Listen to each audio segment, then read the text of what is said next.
Hi guys, just doing a few projects around the house here. Getting ready to keep splitting some more wood. Figured I'd show you the log splitter. A friend of mine made this. It's homemade. Handy. This pile here and about 3/4 of what's over here. Only takes about a half hour to split that much wood with this.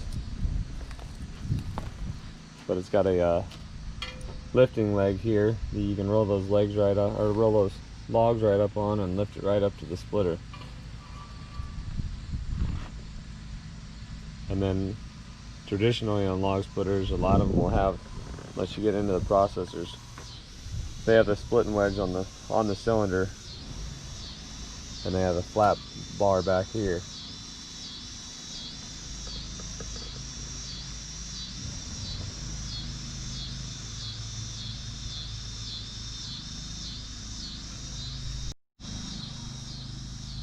He's got the splitting wedge back here. He's got that, I forget the degree of an angle, but it's about the same as a Japanese knife. So it'll cut into that more than split it. Then he put this little bit of a wedge on there to help split it open farther. The plate here, it's all removable, it holds it there. So as it splits it, it falls right onto that table there, and then you can handle it from there. He normally just takes it off there and stacks it. Maybe he only does a little bit at a time most of the time, but it's got a stopping plate here so you can get the big logs and hold it up on there, and you don't want to roll off the other side. Splits it. And when it's ready for transport, this plate comes off. The lifting leg here comes off, and it all goes back up here. The plate gets slid down here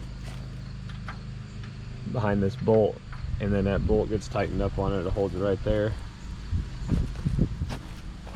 This lifting leg gets, the hinge bolts come out there, the pin comes out of the cylinder underneath down here,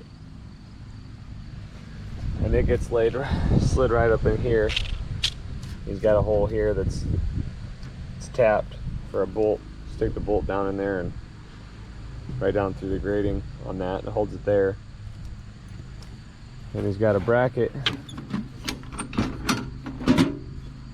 here, and this goes into the hole for where the pin goes at on the leg, on this lifting leg itself.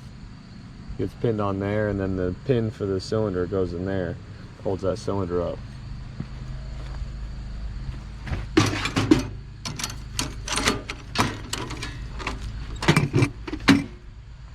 And then the support leg here comes off. That's just bolted on. That bolt comes out, and that leg gets stored up here. It gets stored up, I don't really remember actually. I think it was right in here. I think it goes up in here between that and that plate where it holds it all in. But definitely handy. It's just got a 6.5 horse Kohler engine on it. But in the toolbox there, whole Army ammo can. They got some bolts and wrenches and some extra bolts and stuff you might need. But I've been splitting this. This is all from those trees we had cut down here a couple months ago. These about 2 foot across on a lot of these. 2.5, 3. I got that one there is 3. But the splitter handles it with ease. So this is about, without getting into the commercial grade stuff, this is about as best as they come.